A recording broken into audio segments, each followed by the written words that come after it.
Former Deputy Premier claims trial to 7 bribery charges. Customs Department sees over 5,000 red ear slider tortoises.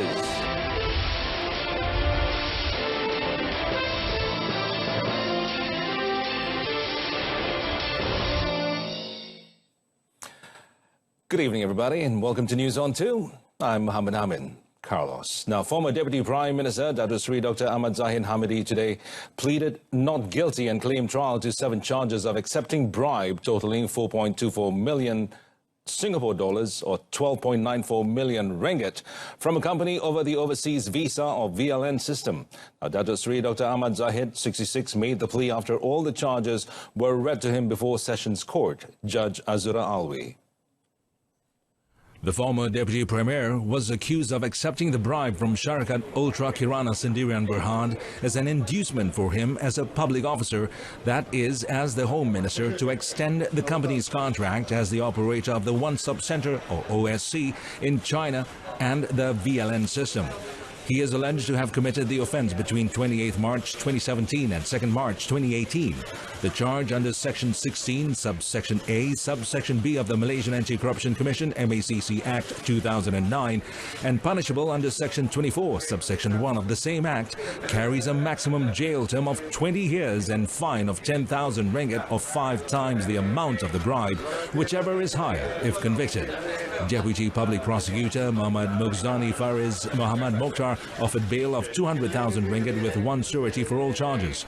Lawyer Kitson Fong, representing Dato Sri Dr. Ahmad Zahid, had no objection and agreed to the bail offered by the prosecution. The court then set 31st July for remention of the case.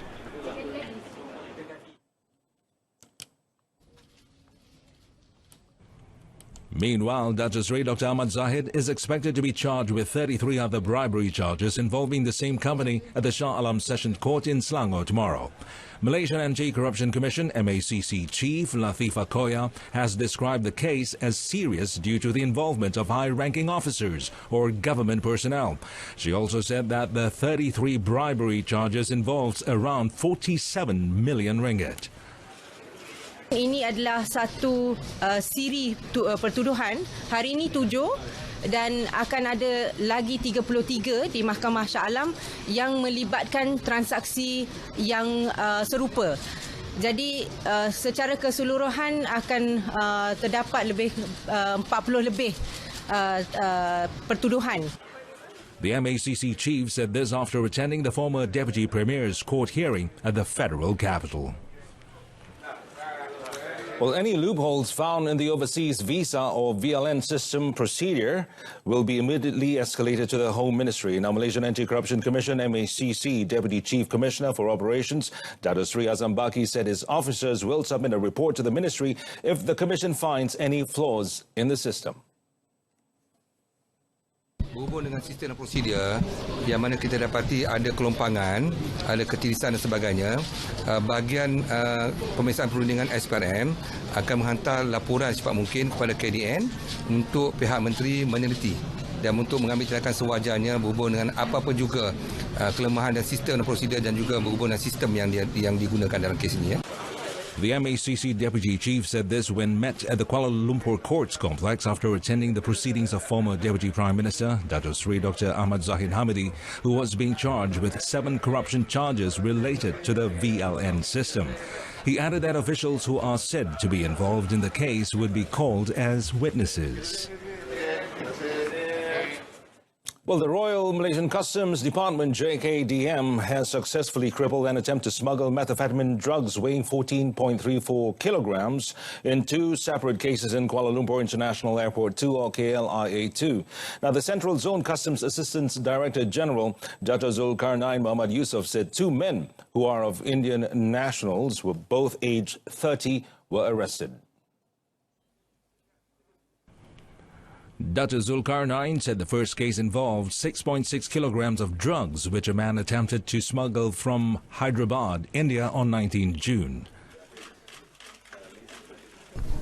So, pemeriksaan dan imbasan ke atas 1 kotak yang dibawa oleh lelaki ini mendapati terdapat 1 alat perkakasan elektrik iaitu wet grinder Dan pemeriksaan lanjut ke atas kotak tersebut, mendapati terdapat satu ruang khas di bawah kotak tersebut. Dan di dalam ruang khas tersebut terdapat satu plastik lut sinar berisi serbuk putih. The second case, however, occurred the next day around 1:30 a.m., where customs seized 7.74 kilograms of drugs from a man who had arrived from Bengaluru, India. Upon inspection, officers found 15 small packages of white powder hidden in 3 boxes that had been modified. The combined worth of both drug seizures was estimated to be around 717,000 ringgit. The 2 suspects are not thought to have any other links with each other aside from the similar modus operandi. Both suspects are being remanded for 7 days for further investigation, and the case is being investigated under Section 39 subsection B of the Dangerous Drugs Act 1952. If convicted, the accused will face the gallows.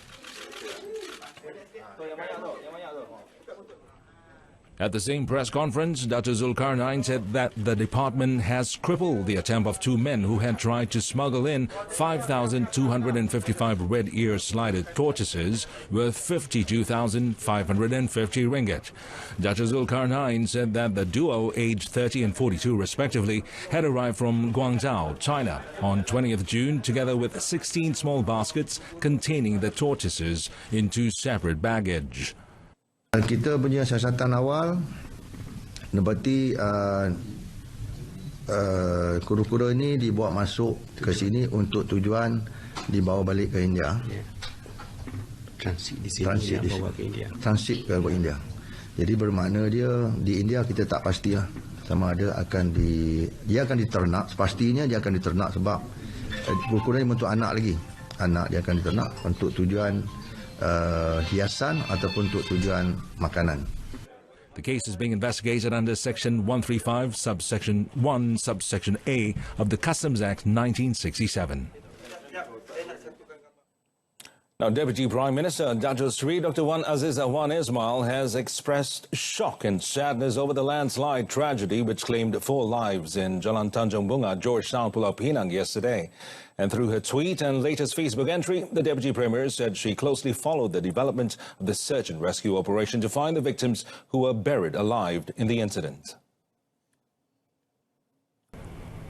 Commenting further, Datuk Seri Dr. Wan Azizah said she prays for strength for the families of the victims involved. The landslide near a resort in Tanjung Bunga, Pulau Pinang was reported to have occurred at 9:45 p.m. and claimed the lives of 4 Myanmar workers. They were reportedly hired by the resort owner to build a retaining wall at the site following the soil movement that occurred in the area over the past week.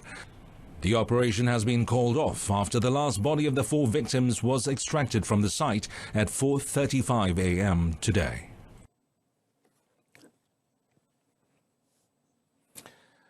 Now, the Health Department of Kedah has identified another area infected with the chikungunya virus with the detection of 4 cases in Simpang Kuala. And State Health Director Dr. Nurhizan Ismail said the 4 latest cases involved traders and residents, bringing the total number of those tested positive for the disease in Kedah to 19, including 15 people living in a row of shop houses near City Plaza who were tested positive prior to this. Dr. Nurhizan said case reports in Simpang Kuala locality were received at 10 p.m. on Monday, and district health officers were on ground to conduct immediate checks. Investigations and blood tests on 4 individuals aged between 39 and 60 found them positive with chikungunya.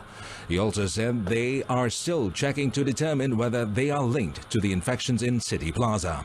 He said a total of 24 premises in the area were inspected, where 6 containers were found to be positive for mosquito breeding, while 4 compounds were issued under the Destruction of Disease-Bearing Insects Act, or APSPP 1975. The State Health Director further noted that vector control activities at the City Plaza shop houses were initiated from Sunday till yesterday, with 453 premises inspected and 26 containers found to be positive for mosquito breeding. A total of 15 premises owners were slapped with compounds amounting to 7,500 ringgit. Last Sunday, 23 individuals living in a row of shop houses near City Plaza were suspected of being infected with chikungunya after displaying symptoms of the disease such as fever, joint pains and rashes. However, only 15 were tested positive for the virus. And on to the latest on the toxic pollution case in Pasir Gudang, Johor. And as of airtime, only 11 victims are still being treated at the hospital out of 670 patients referred for treatment on possible toxic contamination. Elaborating further, Deputy Health Minister Dr. Lee Boon Chye said his ministry is still awaiting reports from an analysis conducted by the Ministry of Energy, Science, Technology, Environment and Climate Change, MESTEC, to identify the type and also the cause of contamination. Jadi saya masih menyuruh supaya sekiranya ada tanda-tanda seperti ada mata tak selesa ataupun tekak masalah ataupun ada mengalami susah nafas, muntah-muntah dan sebagainya, harus pergi ke kemudahan kementerian untuk menerima rawatan. Kita masih menunggu siasatan daripada MESTEC mengenai pasti sebab dan juga punca pencemaran tersebut. Dr. Lee said this to reporters after officiating the 5th National Conference on the Treatment of Wounds in Aikro, Malacca today. 2 Malaysian men have been charged with attempting to smuggle almost 6.4 million ringgit worth of undeclared local and foreign currencies out of Malaysia to Singapore through the second link checkpoint in Gelang Patah. Now, the smuggling attempt is the single biggest amount of smuggled money caught nationwide this year to date.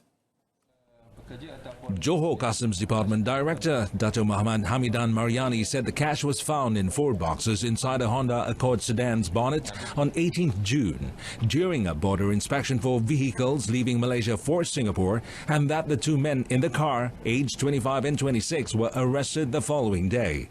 The 2 men were then charged yesterday after being detained 7 days for investigation under Section 28B subsection 1 and Section 86A subsection 1 subsection B of the Anti-Money Laundering Act AMLA 2001.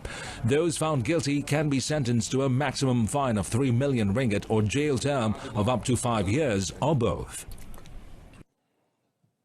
Now, the reclassification of the police investigation into the case of Teo Beng Hock's death is a decision that falls under the purview of the Attorney General's chambers. Now, according to Deputy Inspector General of Police, Dr. Mazlan Mansoor, the investigation will be done under Section 342 of the Penal Code as instructed by the Attorney General. Tidak perlu komen lebih oleh kerana keputusan oleh pihak penawar raya. So kita cuma ikut apa saja yang telah pun ditetapkan oleh pihak penawar raya. Dan elok soalan-soalan ini tujukan kepada pihak judicial. Speaking in Kuala Lumpur, Dr. Mazlan was commenting about the parties seeking justice for the death of Teo Beng Hock, who asked for clarification on the reclassification of the investigation.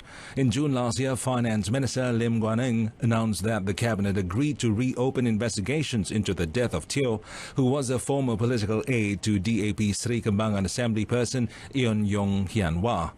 On 16 July 2009, Teo was found dead after falling 9 floors from MECC's former Selangor headquarters in Shah Alam, where he had been held overnight for questioning. The Domestic Trade and Consumer Affairs Ministry, or KPDNHEP, managed to stop the attempts to smuggle out cooking oil and flour into neighboring countries in an integrated operation with the 7th General Operation Force Battalion, or PGA Tujuh, at the Malaysia-Thailand border yesterday. Now, checks found about 1,105 kilograms of cooking oil and 240 kilograms of wheat flour hidden in a 4-wheel drive bearing a Thai registration plate. A Thai national, together with a woman who is in her 30s or 40s, were arrested to facilitate investigation. Director of the Kelantan office of the ministry, Adnan Abdul Rahman, said they later seized another premise in Tan Tau Panjang, which was suspected to store control items exceeding permitted quantity limits.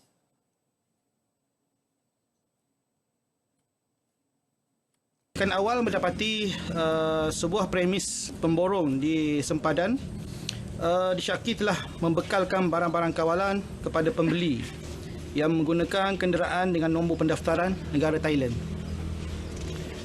Satu operasi khas telah diadakan pada hari ini, itu 25 Jun 2019 dengan kerjasama Batalion 7 Pasukan Gerakan Am dan telah menghasilkan 2 kes melibatkan 2 kes melibatkan rapasan barang-barang kawalan seperti minyak masak dan tepung gandum.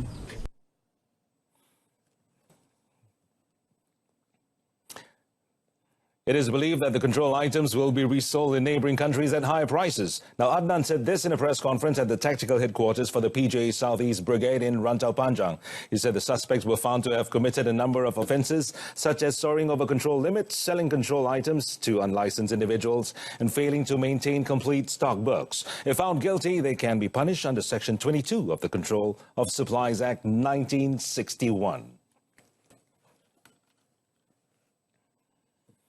An accident victim in Putrajaya received some unexpected royal intervention and help today in the form of the king himself. Now, pictures of the young Di Pertuan Agong Al-Sultan Abdullah Riayatuddin Al-Mustafa Bilal Shah stopping by the accident scene this morning and checking on the driver of the red Perodua Alza car immediately went viral on social media. A posting on Istana Negara's official Instagram account stated that His Royal Highness Yang Di Pertuan Agong alighted from his official car to help an accident victim in the vicinity of Putrajaya. With God's grace, the driver of the car, Puan Jazlina Jabil, was not seriously hurt. The same posting said that His Majesty later continued the drive for his pre-cabinet meeting with Prime Minister Tun Dr. Mahathir Mohamad at Istana Melawati in Putrajaya. Putrajaya District Police Chief ACP Rosli Hassan, when contacted, said the accident took place at the Pasiaran Barat Lebo Sentosa stretch. He said Jazliza, 38, had lost control of the wheel and crashed her vehicle at about 7:20 a.m. The Putrajaya Police Chief added the victim was headed to her office in Precinct 2 from Gombak. And coming up next, E&E sector told to leverage on U.S.-China trade war. Stay with us.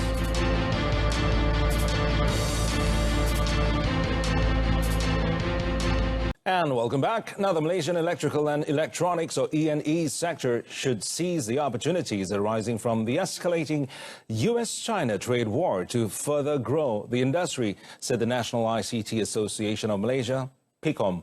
Now, its chairman, Ganesh Kumar Banga, said, as in any trade wars, there were opportunities that should not be missed, especially in terms of investments. Well, he said it is timely for Malaysia to leverage on that opportunities, as the nation needs to have concerted efforts and strategies to attract foreign investments into the country. Let's reflect. In any disruption, which in this case there's a disruption which these two giants fighting, there's opportunities. And it's very clear. Apple, for example, there have been news out there over the last 1-2 weeks that they're looking at countries where they can locate their manufacturing. Like Foxconn's looking at countries outside of China. And one of those countries mentioned, actually quite prominently, is Malaysia. So I've heard a number of countries being mentioned, but one country that's been mentioned everywhere is actually Malaysia. According to Nomura Global Markets Research in its 50-page report, Malaysia is the 4th largest beneficiary of the trade diversion that resulted from the trade war that caused the two competitive giants seeking import alternatives. Besides Malaysia, the research firm also identified Vietnam, Taiwan, Chile, and Argentina as among the largest beneficiaries of the trade diversion. The association today unveiled a rebranded Outsourcing Malaysia, which now referred to as OM. Now, OM is an initiative of the global business services industry and a chapter of PICOM. Meanwhile, OM Chairman Chia Kok Hong, who is on the same page as Ganesh, called on the Malaysian government to collaborate with other ASEAN member countries to bring in more investments into the region.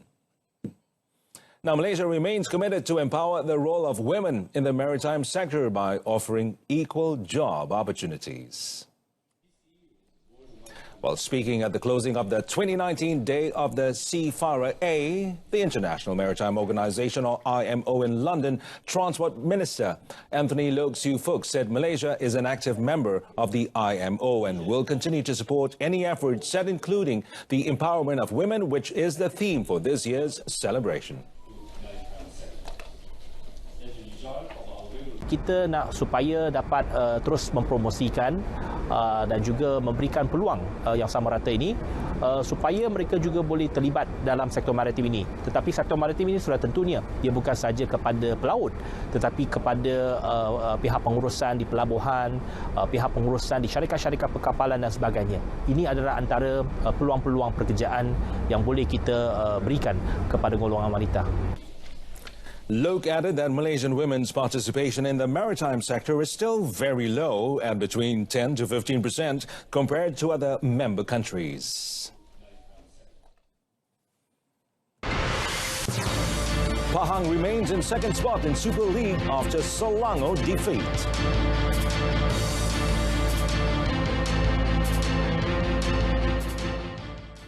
Now, the Johor Darul Takzim, or JDT team, needs to win against Melaka tonight to confirm their 6th consecutive Super League title. Now, following the defeat of their nearest challenger Pahang 2-5 by Selangor at the Shah Alam Stadium last night, the Tok Gajah squad was 13 points adrift with just 5 remaining matches, while JDT was at the top of the chart with 43 points after 17 matches played. Dola Salih's squad could only reach a maximum of 15 points in the remaining 5 matches, but if the Southern Tiger squad gained 3 points at Hang Jebat Stadium tonight, it is enough for the team to win the championship with a 16-point advantage. In last night's match, home team Selangor started fiercely with that opening goal through Muhammad Khairil Muhyiddin Zamri in the 29th minute before Nigerian import Ifedayu Olusegun added 2 goals in the 35th and 42nd minutes. A minute after the breather, Brazilian import Endrick dos Santos Paravita added misery to Pahang before R. Kogiles Warren reduced the deficit through a solid kick from outside of the penalty box. Pahang continued to fight back and managed to get their second goal through naturalist player Mahamadou Soumare's header in the 76th minute. But the Red Giant squad ended the streak through Ifedayu, who completed a hat-trick 5 minutes before the match ended.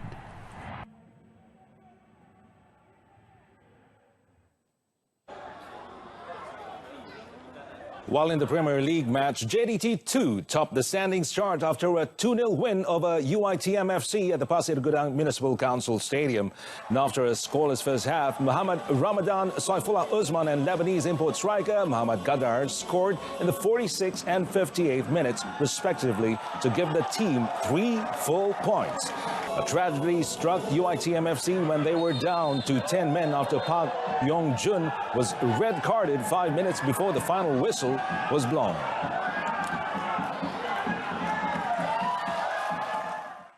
And that concludes this evening's News On 2. In our top story, Ahmad Zahid Hamidi claims trial to 7 bribery charges. Join us again at 12:30 tomorrow afternoon. I'm Muhammad Amin Carlos. From all of us here, thanks for watching.